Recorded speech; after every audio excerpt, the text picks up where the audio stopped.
not swimming. That's a huge miss for Toronto. It hurts so much not to put a body in there because now it's negative points automatically. Not only does that get jackpotted, but because you don't have a swimmer show up, it's negative.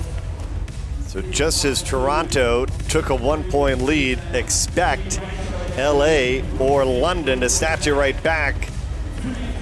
Boy, this is going to be very interesting to watch Ryan Murphy at the top of the screen and see how he does in his first race back since Tokyo. First time we've had a chance to see him swim.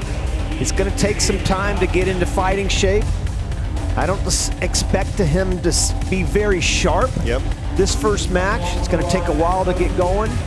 But early on, he looks pretty good, Bernie, going out. He's right there with Diener. Diener's looking solid with a 52.5, about a second ahead of Murphy. Diener's won this event 2 times already this season. 50 backstroke skins winner multiple times. Yeah, Diener comes in with the 3rd fastest time of the year behind Reloff and Jacob Pebley. You talk about Diener just kind of built for that backstroke skins. Yeah, good third 50 for Ryan Murphy within 6/100ths of a second of Diener after trailing by almost a full second, and he's trying to take over the race here in the final 50. Oh, did he take over that third 50, Bernie? He outsplit Diener by a full second, and it's going to be another second the last 50. Welcome back there, Ryan Murphy. Ryan Murphy wastes no time to get his first ISL win of the season. Murphy is back, folks, and that's big for LA.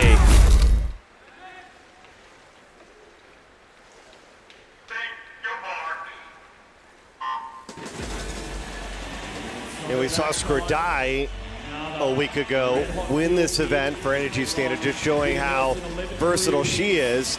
And we're going to see a lot of Ingrid Wilm and Kathleen Baker later in the shorter events, and the fact that there's no Kiera Toussaint really might benefit Ingrid Wilm. It's going to help LA, period, just because of Wilman. And if Baker can get back into the kind of form she's been able to provide for LA, that's a nice little 1-2 punch. Probably not so much for Baker here in the 200, but she'll be really good in the 100, which will help their medley relays, again, to point toward. But boy, that world record by, Kelsey Dahlia, can you imagine what that's going to do for their medley relays, right? Yeah, what an incredible start, a perfect start. But Baker, as you mentioned, shorter distance, even better.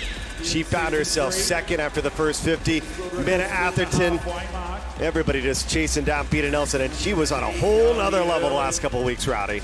Yeah, she was. 58.7 on the way out. Boy, that is fast. Again, the American record, the world record's way out there. That's Kaylee McCune at 158.9. The ISL record holder is right here in this race.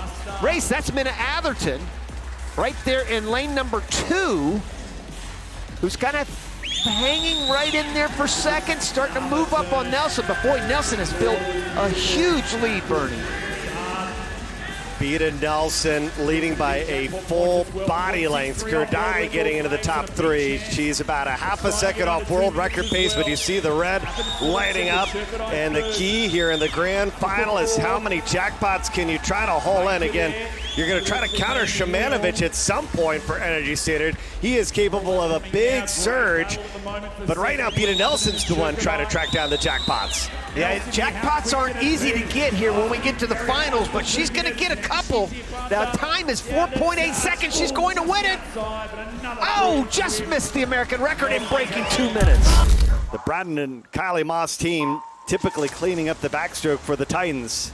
Yeah, with Kylie Masse winning a couple times and Bratton, they're the only 2 winners. So if you look at it on paper, again, that's thrown out the window so many times during the season, but if you look at it on paper, Toronto is outscoring everybody by 3 times the amount. They're supposed to score 21 points here. The next closest is London at 7, so they could take a big advantage from this race.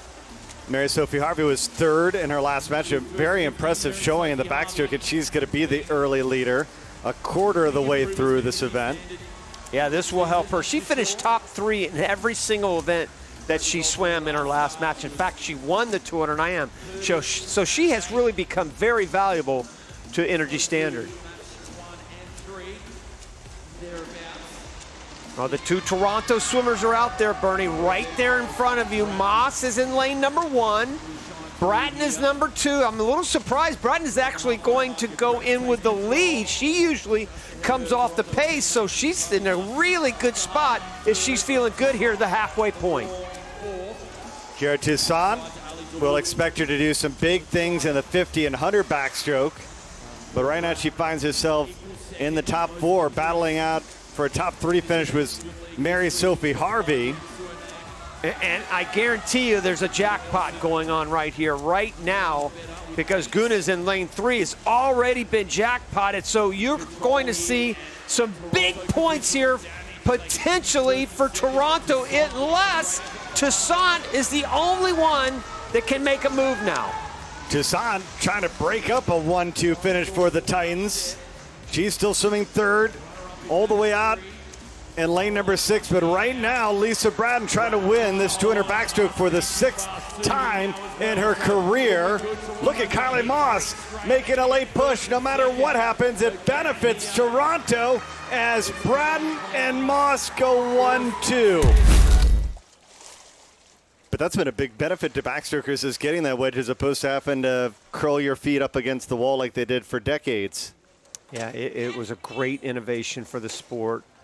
And they've come down again.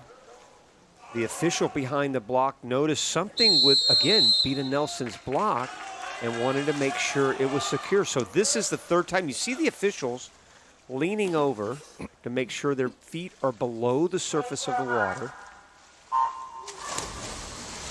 Wow, that's the first time we've seen that this season. And again, that's the rule, because even before in a not major international meet, you still couldn't have your feet in the gutter above the water. Right. But the wedge obviously really helps them get off the wall. It helps them explode underwater, as you see Beata Nelson there doing right now. Looks like it hasn't affected her, at least on this first 50.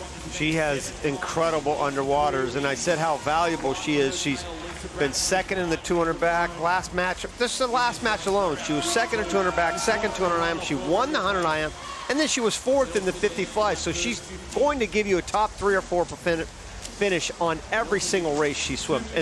And I didn't even count relays in all of that. There's Beata Nelson coming right at you, using that dolphin kick underwater. Zabina looks pretty good up there in lane number 7, swimming 3rd. Right now, it is the breakers 2nd. And Lisa Bratton, 2nd halfway home, half a second behind Beata Nelson. There's Jeff Julian, head coach of the Condors, looking on. Jackpot time is 4.8 seconds, and you saw a little bit of a flash of red already. One of the problems there for that red was that was a Cali swimmer in 8th. That was Dimmler from Cali, so she's going to get jackpotted one way or the other, and that's why it's important that Beata Nelson maintains this position for 1st. Again, another crucial race here for Cali, because the reds start to pop up again. Look at how smooth Beata Nelson looks. Look at the tempo.